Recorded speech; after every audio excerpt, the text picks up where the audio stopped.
Welcome back to the Deep Dive. Today we are strapping on our imaginary saddles, picking up our coconut shells, and heading straight into the anarchic, low-budget, and utterly brilliant world of 1975's Monty Python and the Holy Grail. Oh, it's such a perfect film to dig into. It exists at this, perfect intersection of parody, production chaos, and meta-comedy. Right. It dares to take the grandest, most sincere medieval legend, King Arthur's quest for the Holy Grail, and just, reduce it to a series of escalating, utterly ridiculous obstacles. Obstacles that are solved by, sheer luck, pedantry, or a cartoon heart attack. Exactly. Our mission today is to unpack exactly how this bizarre, constrained, and yet incredibly creative project written and performed by the six legends. Right. Graham Chapman, John Cleese, Terry Gilliam, Eric Idle, Terry Jones, and Michael Palin.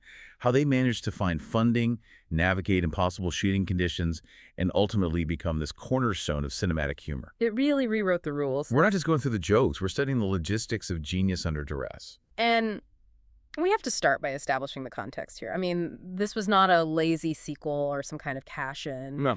The Pythons had already done their first film, and now for something completely different. But that was basically a feature-length compilation of their TV sketches. A greatest hits album, really. Exactly.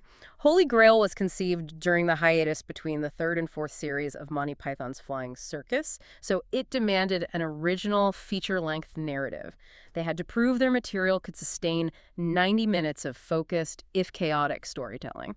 And they proved it almost immediately, though the success came through. Well, some pretty unconventional means. When you look at that initial financial snapshot, the numbers are just striking. They really are, especially for a film that's so absurd and so very, very British. So what are we talking about numbers-wise? Well, upon its release, Monty Python and the Holy Grail grossed more than any other British film screened in the U.S. in 1975. That's huge. It's a massive achievement. You have to remember, this was not some sweeping historical epic or a major studio picture. It was a rough-around-the-edges, low-budget indie comedy. That initial financial victory was the first hint that they had tapped into something far larger than just their existing BBC fan base. And that reputation hasn't faded.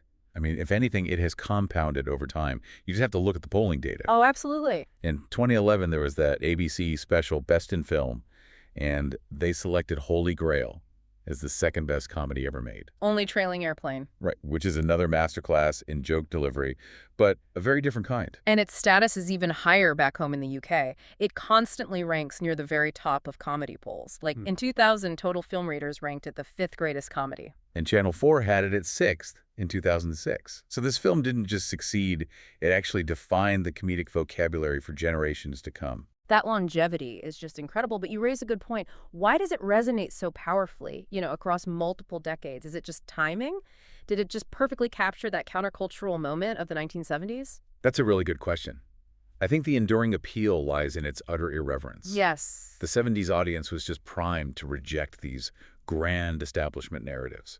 And here you have the most establishment narrative imaginable, King Arthur, the search for the divine. And it gets torn apart by, political arguments, bureaucratic failures, and literal violence against the narrator. It's a film that embraces anachronism and anticlimax as its core structural pillars. And that aesthetic defiance, I think that's timeless. It's clear the jokes came from a place of creative chaos, but that chaos was just as present off-screen. Before we dive into the, frankly, unbelievable origin story of how they even funded this glorious mess, let's unpack that core narrative and see how the most famous gags were born from those budget constraints. Okay, let's do it. So, unpacking this core narrative, starting right at the beginning. The film sets the scene, AD 932. King Arthur, played by Graham Chapman, is traveling Britain with his squire Patsy, looking for knights for his round table. And the very first joke, it's not just a gag, it is a mission statement born from pure financial necessity. Absolutely. The decision that defines the entire visual and auditory identity of the film. No horses. No horses. They couldn't afford to hire them, transport them, maintain them. I think there's one lone horse that appears in a single scene. Right. So the Pythons decided that their characters would just mime the act of riding, while their squires, in Arthur's case, Patsy, played by Terry Gilliam, would just trot along behind them, banging coconut shells together. And that simple sound effect, which comes directly from old-fashioned radio production, it elevates that budget constraint into this sophisticated comedic choice. It does. It instantly signals to the audience, we are aware of the artifice and we expect you to be in on the joke. It sets a tone of playful meta-theatrics from the very first frame. And what's fascinating here is how powerfully and immediately this single low-cost joke just permeated the international sphere. It became synonymous with the film itself. It literally defines the foreign titles in some of the most memorable translations. That's right. It went beyond just being a gag into a cultural identifier. I mean, think about the German release. The distributors translated the title as Die Ritter der Kokosnuss. The Knights of the Coconut. Exactly. And in Hungary, they titled it Galag Gallop, which translates to galloping on foot. So the most cost-effective joke they had, the thing they did because they were broke, became the defining, identifying characteristic of the movie worldwide. It's the ultimate example of constraints forcing innovation that just transcends language barriers. So as Arthur continues his quest, the anachronisms are introduced almost as quickly as the coconuts. We see him having that famous philosophical and political debate with two anarcho-syndicalist peasants. Dennis and a woman, yeah. They refuse to recognize his authority as king. And that scene is so crucial because it establishes that medieval history is just a thin backdrop for modern political and philosophical absurdity. Right. Arthur, the epitome of divine right monarchy, is forced to debate the logistics of government succession and the oppression inherent in the class system. With a peasant who argues that political authority derives from a mandate from the masses, not some farcical aquatic ceremony involving a woman throwing a sword. The famous line, "Listen, strange women lying in ponds distributing swords is no basis for a system of government."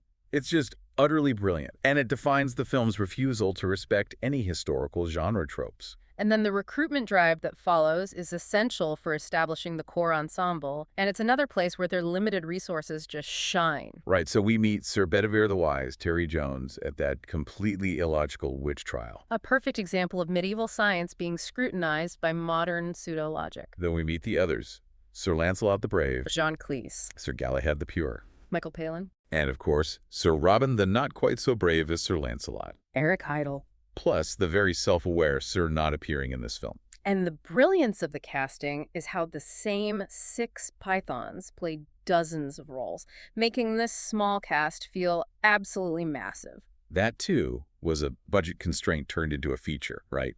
It forced them to jump between characters with these rapid, often jarring changes in costume and accent. Exactly. I mean, John Cleese alone plays the steadfast Lancelot, the stoic and immovable Black Knight, and the delightfully over-the-top Tim the Enchanter. And Michael Palin is the naive Galahad, the perpetually confused narrator, the cynical peasant Dennis, and the leader of the knights who say ni. Terry Gilliam is Patsy, the soothsaying bridgekeeper and Sobors. They were stretching every single resource they had, including their own talent pool, to populate this expansive world. It forces the audience to stay alert and remember that everything they're watching is inherently theatrical. So once Arthur gets his crew, the set pieces just become these legendary obstacles. The French contours are the first great encounter, Driving the Britons away from their castle with a barrage of increasingly ridiculous insults and barnyard animals, including, famously, "I fart in your general direction." a classic. That entire sequence, shot at Doune Castle, is just a sustained comedic masterpiece. The Taunters, led by John Cleese in his French Guard role, they represent the ultimate bureaucratic roadblock. Yeah. You can't beat them with swords. Only with superior rudeness. And that leads to the spectacular failure of the Trojan rabbit. Sir Bedivere the Wise has this ingenious plan to smuggle themselves past the French lines in a huge wooden rabbit, but They forget the crucial, vital, obvious step. to hide inside the rabbit before flinging it over the castle walls, it's a perfect joke about historical incompetence. And the stupidity of following ancient plans without applying any common sense. Then you have the knights who say ni. Oh, this is pure, unadulterated Pythonic absurdity. A group defined only by their silly verbal tick and their strange demands. Requiring Arthur to fetch a shrubbery. And later to cut down the mightiest tree in the forest with a herring.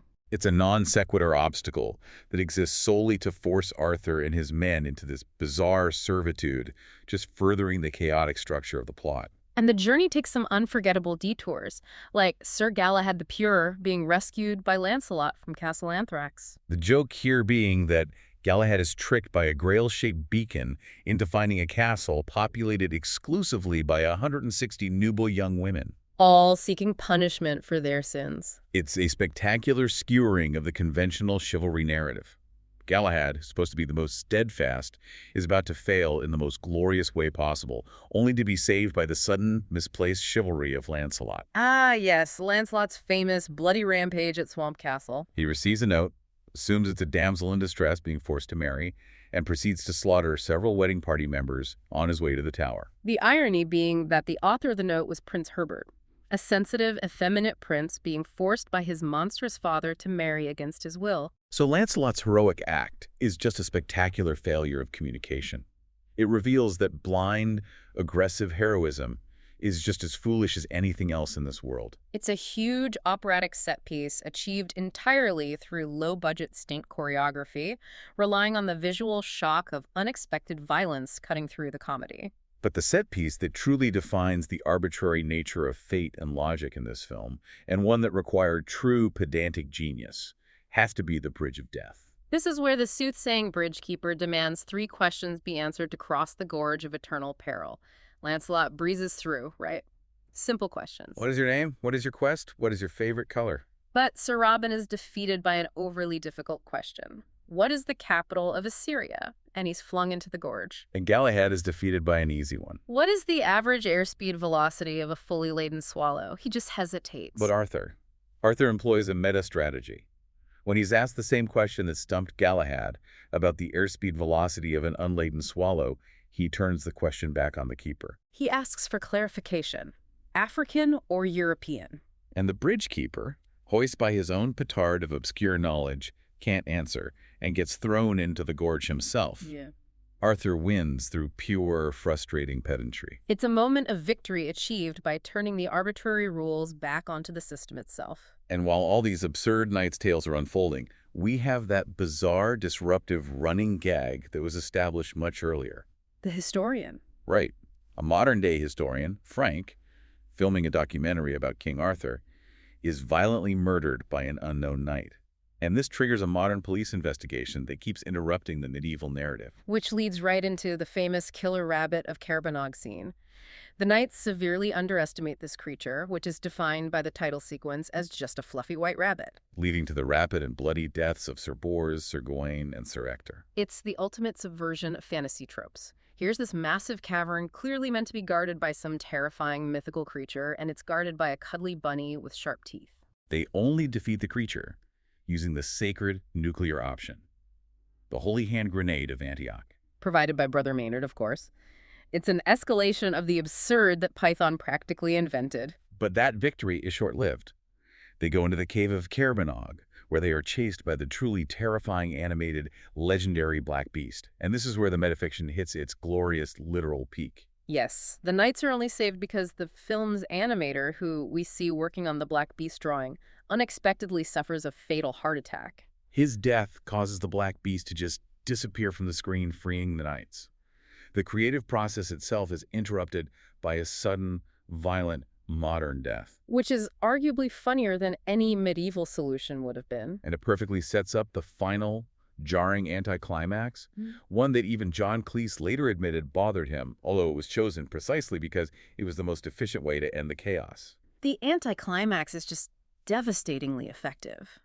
Arthur and Bedivere find Castle Arg, occupied naturally by the French soldiers. They summon this massive army of knights to storm the castle and finally achieve victory.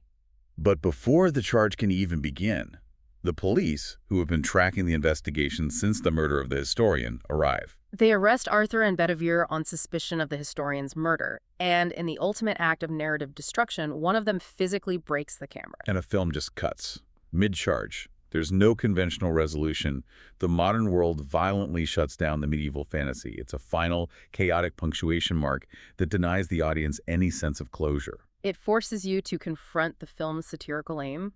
The quest was never the point. The chaos was. That structure of anticlimax and constraint leads us perfectly into the production story. I mean, it's a tale where necessity wasn't just the mother of invention, it was the entire budget committee. It truly is. The entire film is a testament to working within extreme limitations. The screenplay was first drafted in January 1973.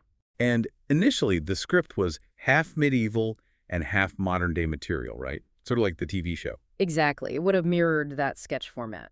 But as they refined it, they decided to focus on the Holy Grail motif, using the medieval setting as the main source of satire. And even during the writing process, they knew the Grail quest itself was secondary.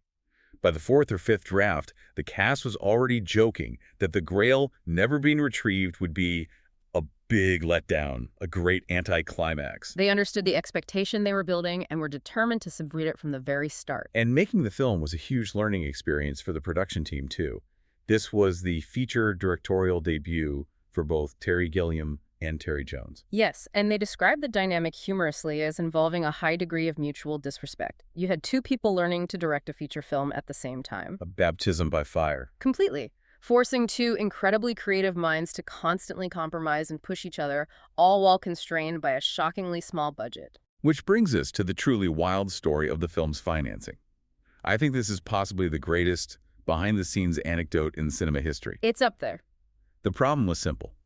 No major studio wanted to fund this project about coconuts and killer rabbits, so they had to get creative. They turned to the world of rock and roll. According to Terry Gilliam, the reason this highly unusual financing structure worked was entirely rooted in the bizarre economic situation of the UK in the mid-1970s. We're talking about a period of economic instability where the top rate of UK income tax was just staggering. Staggering is an understatement. I mean, the tax rate could be as high as 90% for high earners, like successful rock musicians. 90%. Precisely. For bands like Led Zeppelin and Pink Floyd, who were earning millions, paying 90 pence of every pound to the government was excruciating. So putting money into a film production, which is classified as a risky investment, was seen as a perfectly legal and highly desirable tax write-off. So it was a tax dodge. As Gilliam put it was a good tax dodge. It's this incredible case of tax avoidance laws becoming the unexpected patron of postmodern comedy. It's a beautiful, chaotic example of how systemic financial chaos can accidentally lead to cultural masterpieces. And thanks to Eric Idle, who revealed the specific investors in 2021, we have the exact figures. The total original budget was just £175,350. Which is what, about $410,000 in 1974? Yeah, and who wrote those checks? The list reads like a lineup for a 70s music festival. Led Zeppelin, the biggest band in the world at the time, put in £31,500. Pink Floyd, fresh off the success of The Dark Side of the Moon, contributed £21,000. Ian Anderson of Jethro Tull gave £6,300. Co-producer Michael White put in a huge chunk, £78,750. Plus, you had three influential record companies, Island, Chrysalis, and Charisma, also investing. So we have rock royalty inadvertently bankrolling a film about Arthurian legend because the UK taxman was too aggressive. The financing structure is almost as surreal and unexpected as the movie itself. And this budget determined everything about the shoot. The physical filming process was a constant battle against limited funds and limited permissions. They mostly shot in Scotland, Glencoe, Castle Stalker, and most importantly, Doune Castle. The infamous Castle Crisis. Yeah? They had selected all these stunning, historically accurate castles around Scotland, planning for this expansive shoot. But Terry Jones recalled that just 2 weeks before principal photography was set to begin, the Scottish Department of the Environment withdrew permission. Why? They were deeply worried about potential damage to these historically significant sites from the crew, the equipment, the general chaos of a film shoot. Especially one directed by two ambitious first-time feature directors. Exactly. The Pythons found themselves almost entirely barred from the majestic landscapes they had planned for. So what was the genius workaround again? Yeah. Necessity forcing mass improvisation. They used Doune Castle over and over and over again. They would shoot it from different, often highly specific angles, using clever editing and close-ups to make it look like multiple, distinct locations. They had to create the illusion of scope and grandeur where none existed. They did use a few exceptions for single exterior shots, right? Yeah. Like Kidwelly Castle in South Wales and Bodiam Castle in East Sussex. Yes, but the bulk of the castles you see are Doune Castle. And when the illusion of depth was truly required, they resorted to extremely low-budget effects, like hanging miniatures. Small models suspended in the air to look like massive distant structures. And the low-budget visual effects were equally clever. Remember that slow, intense camera zoom on the dark forest of Ewing? At the start of Sir Robin's Tale, yeah. So dark and creepy. That was a still photograph. A photo of a gorge at Mount Buffalo National Park in Australia. No way. Yes. The production designer explained they simply filmed the still photograph with candles placed underneath the frame to create this low-cost, slightly unsettling heat haze and shimmering effect. They used basic optics and fire to create the mood. The sheer practicality of certain famous scenes is just amazing. The Rabbit of Kersemnog scene, filmed at Tom Natashan Mine, involves swapping a real white rabbit with puppets for the killing scenes. And Terry Gilliam recounted the sheer chaos and amateur hour nature of that scene. To simulate the blood and gore effects, they used a significant amount of red liquid. Okay. But when they switched back to the real rabbit, they discovered the dye was nearly impossible to remove from its fur. They had to keep the owner completely unaware of the rabbit's stained condition. Oh, no. He said later they regretted not just purchasing their own rabbit for the sequence instead of renting one. The entire shoot was this combination of high concept and almost slapstick logistics. And all this logistical chaos was unfolding while they were dealing with very serious internal personal struggles. Most notably with Graham Chapman, who was playing the central demanding role of King Arthur. Yes.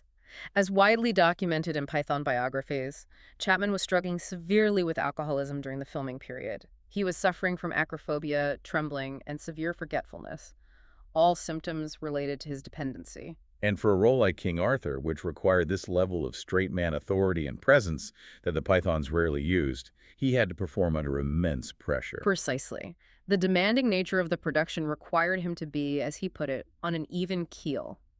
This pressure prompted him to attempt sobriety during the shoot, a difficult task that speaks volumes about his professional dedication. He wasn't fully successful in achieving long-term sobriety until 3 years later in 1977. Right, but the difficulty of his performance under this duress is an incredibly important context for the film. His ability to deliver those regal lines with such unwavering focus while dealing with immense personal turmoil makes his performance even more remarkable. One final fascinating constraint was the ultimate decision regarding the film's musical score. Neil Innes, a frequent Python collaborator and musical genius, wrote the whole soundtrack. And the group rejected it. Why? The reason for the rejection tells you everything you need to know about the Python aesthetic. They watched the film with Innes's beautiful, appropriate, and historically resonant medieval score, and they decided it was simply too good.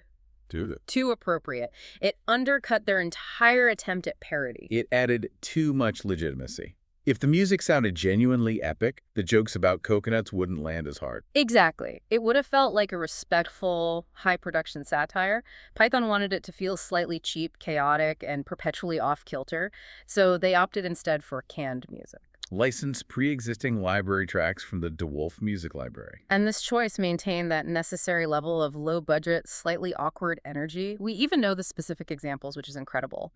Wide Horizon was used for the opening titles. Homeward Bound was repurposed as Arthur's heroic theme. And The Flying Messenger provided that manic energy during Lancelot's chaotic rampage through Swamp Castle. They used pre-existing, slightly generic music to enhance the parody. It's anti-art, achieved perfectly. Given all of that, the production anarchy, the low budget, the dual directorship, the relentless stream of meta jokes, it is completely understandable that the initial critical reaction was, to be charitable, profoundly mixed. It was a challenging film for established critics to categorize. It definitely wasn't the universally glowing reception we associate with the film now.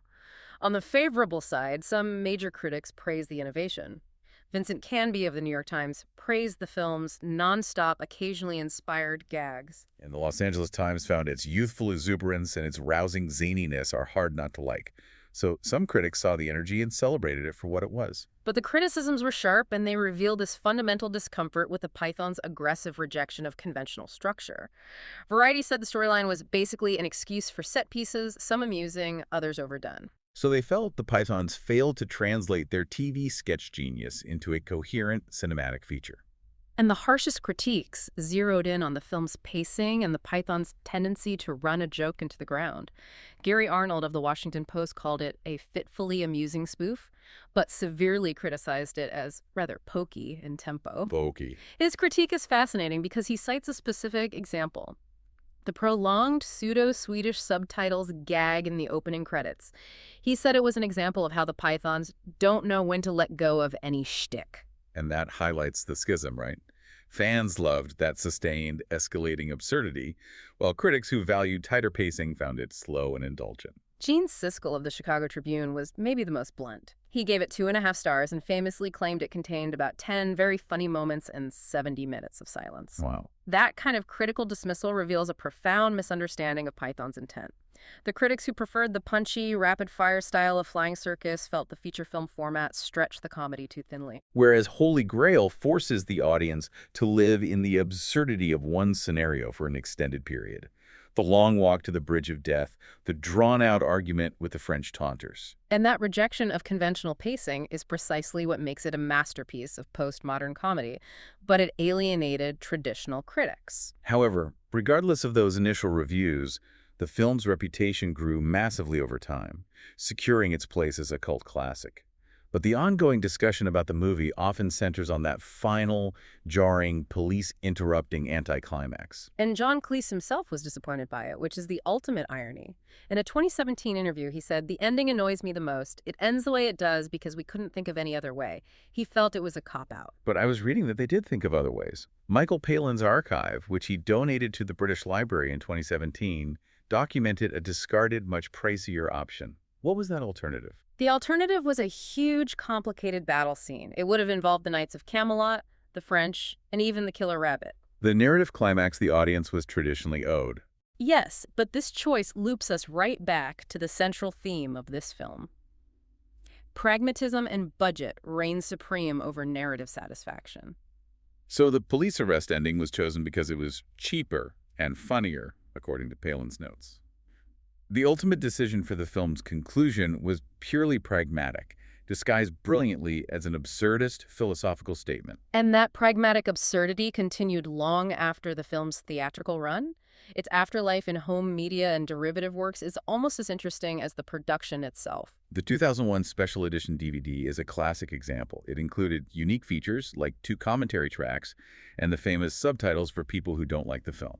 Which consisted of lines taken verbatim from Shakespeare's Henry IV, Part 2. It's the ultimate joke on the high-mindedness of cinema. If you don't like our lowbrow genius, here's some high culture to read instead. They also commissioned Monty Python and the Holy Grail in Lego, a brick film version of the Camelot song, showing how the movie continued to adapt to new media. But the biggest legacy, both culturally and financially, has to be the 2005 Tony Award-winning musical Spamalot. Written primarily by Eric Idle, it was a massive hit that retained many of the film's jokes but offered a highly revised plot.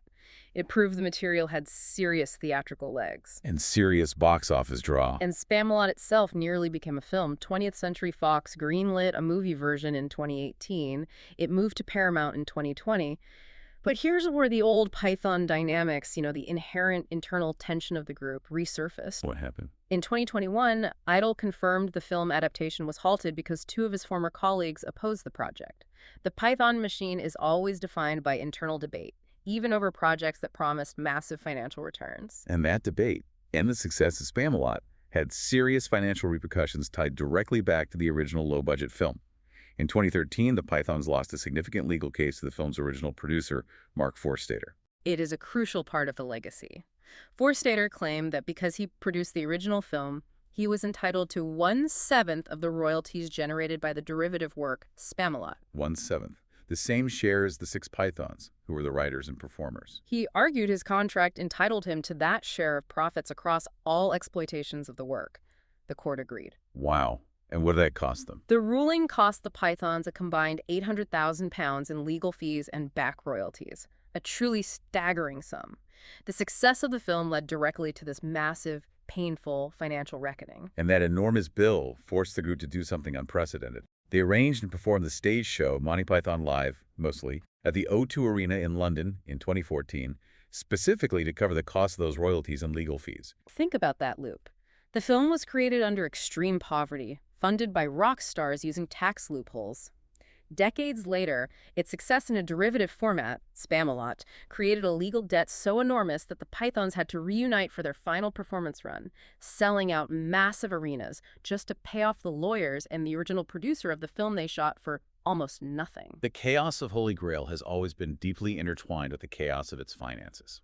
So what does this all mean when we wrap up this deep dive? When we look back at Monty Python and the Holy Grail, we're not just admiring a funny movie, we are studying a masterclass in creative limitation. It was a film built entirely on the absurdity of necessity. No horses, so use coconuts. No studio money, so ask Led Zeppelin. No more castles, so shoot the same one from a different angle. And the structure reflects that philosophical pragmatism. The film is less about the titular quest, which, as the Pythons joke from the start, was always meant to be an anticlimax, and far more about the individual, unforgettable, absurdist set pieces. The journey itself was entirely secondary to the jokes encountered along the way. It defined postmodern comedy by constantly breaking the fourth wall and refusing narrative convention. It is truly incredible. A film about medieval knights that was accidentally funded by 1970s rocked taxation laws and ultimately paid for by a 2014 reunion concert. It's a comedy masterpiece whose narrative of chaos and anticlimax was replicated exactly in its financial history. And that is the provocative final thought we leave you with. The financial chaos of the film's beginning, funded by rock stars seeking tax write-offs, was perfectly mirrored by the legal chaos of its legacy. The film's enduring life necessitated a massive financial reckoning 30 years later, proving that sometimes, even in absurdist comedy, the debt must be paid, even if it requires King Arthur and the entire crew to come out of retirement and perform one last time to satisfy the lawyers. You have to wonder what bizarre set of circumstances they would have used to pay the tax bill if they had just purchased their own rabbit back in 1974.